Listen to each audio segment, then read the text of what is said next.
Good morning, everybody. It is Matt Modi here with OddsJam, here to give you some NBA player props to lock in today. NBA player prop best bets for today.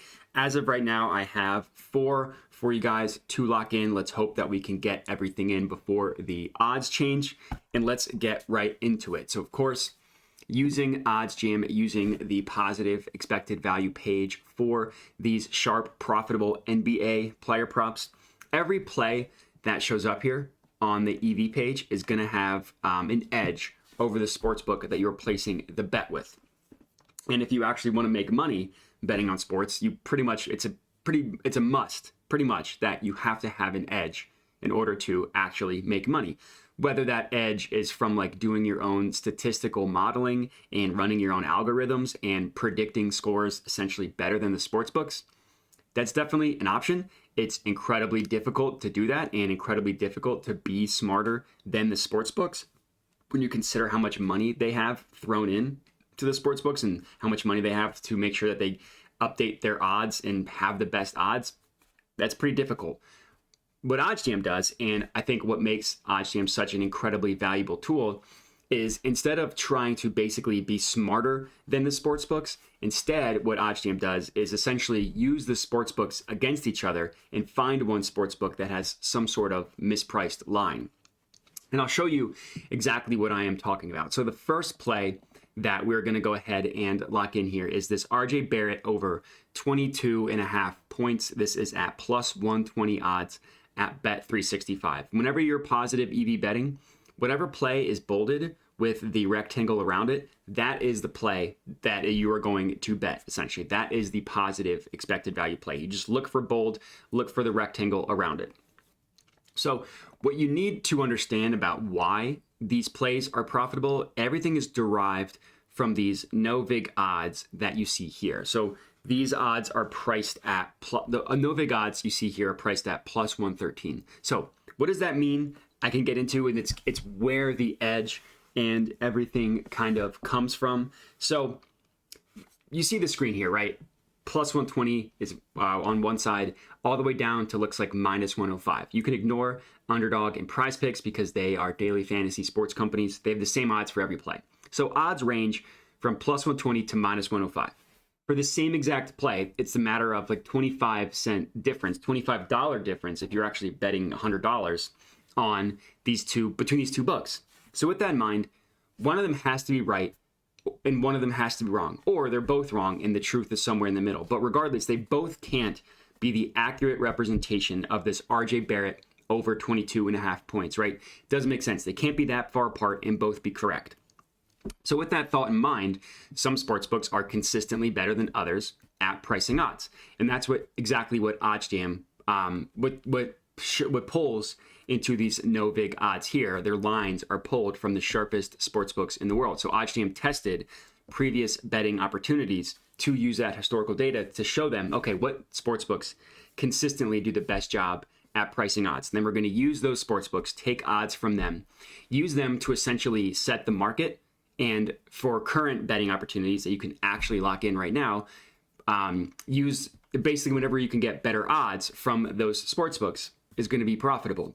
So the true line of this is kind of how you can view the no vig odds. The true line, accurate representation of the market should be priced or is at plus 113.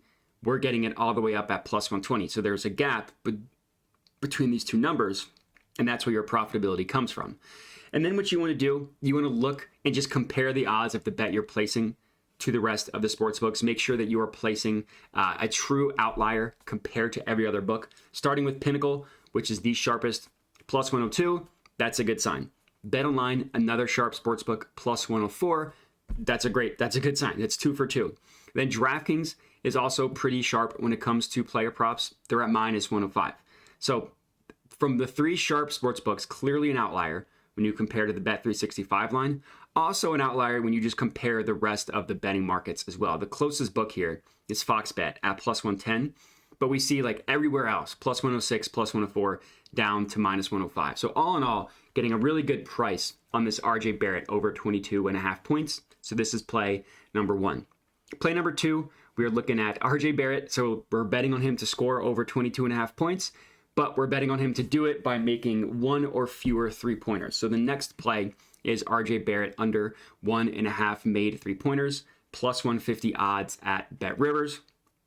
The OddsJam perfect line prices this at about plus 144.5, essentially plus 145 if you want to round up. So the gap between these two numbers, your profitability is, or the gap between these two numbers is where your profitability comes from, excuse me. So we're getting this all the way up at plus 150, and just look at every other book, right? Like Pinnacle has it at plus 129, Fox Bet and BetOnline plus 120, plus 131. Obviously, you want to give heavier weight to Pinnacle and BetOnline. And then DraftKings at plus 130. Every book that we actually have odds for is giving us a pretty good price, right? The closest one being plus 135, 15 cents lower than the BetRivers line. And then people are going to ask, why would you bet both of these plays if they're kind of diminishing returns, right? Like the more points RJ Barrett scores, the higher likelihood that he's making 3-pointers. And I understand that. But number one, you have to look at the odds, right? Like for player props, I put 3/4 of a unit pretty much universally on player props. So for me, that's $75. So I put $75 on this RJ Barrett one, as you can see right here. And so if you put $75 on both of these plays and one of them hits, you will be profiting from that interaction, right? Because of the odds, because they're both plus money. And obviously the payout is higher on the 3-pointers one, but you're still making money if only one of them hits. And I mean, RJ Barrett is kind of a streaky 3-point shooter. He can score outside of just 3-pointers. So if you get both to hit, then you're obviously profiting a ton because of the way the odds shake out. So I understand kind of the trepidation of why would you bet both of them when the more one happens, the less the other one, which I understand. But you have to just kind of look at the odds. And the goal here isn't to win 100% of your bets. The goal is to profit in the long run. So if you wanted to win 100% of your bets, you should just bet heavy favorites every time. You probably won't make any money, but at least you'll win a high percentage of your bets. But betting plus money plays can, obviously, the payout is significantly higher, so you don't need to win as much to make money. So that's the second play, RJ Barrett under 1.5 made 3-pointers. Next up, we have Kyle Kuzma over 36.5 points, rebounds, assists. This is at minus 115 odds at BetMGM. So the OddsJam perfect line prices this at minus 118. That's your profitability, right? But minus 118 is the perfect line. Minus 115 is the bet that we are placing. And then you want to compare the BetMGM line to the rest of the sports books. So again, we're ignoring Underdog and Prize Picks. Every other book that prices this is in the minus 130s, with BetOnline being all the way up at minus 143, which is obviously a very good sign for us. So Pinnacle has it at minus 132. As I mentioned, BetOnline at minus 143 and DraftKings at minus 135.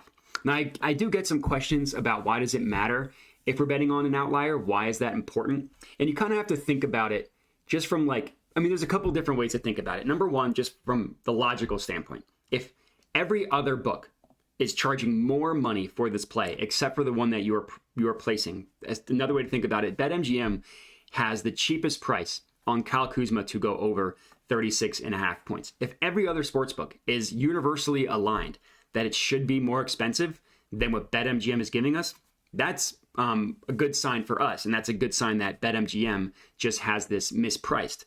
Another way I like to describe it would be like if pretty much every reputable market exchange has Amazon stock at $1,000 a share, and you can get them on some exchange wherever at $800, that $200 difference, that your logic would tell you, okay, this exchange has that Amazon one mispriced. I should buy that stock because you assume that the true line of that, the true market evaluation is closer to the $1,000, matching every other reputable stock exchange. It's the same thing with sports betting. Every other sports book, including the sharp ones, are telling us that Kyle Kuzma is significantly more likely to go over this prop than the reflected odds of the BetMGM line, which is another way of saying BetMGM has this mispriced. We should take advantage of it. So that's kind of why the outlier stuff is important, because more often than not, if every sportsbook has it aligned, then they're probably right. And if we can get better odds, which just means higher payout for us, for the sports bettor, that's a good sign.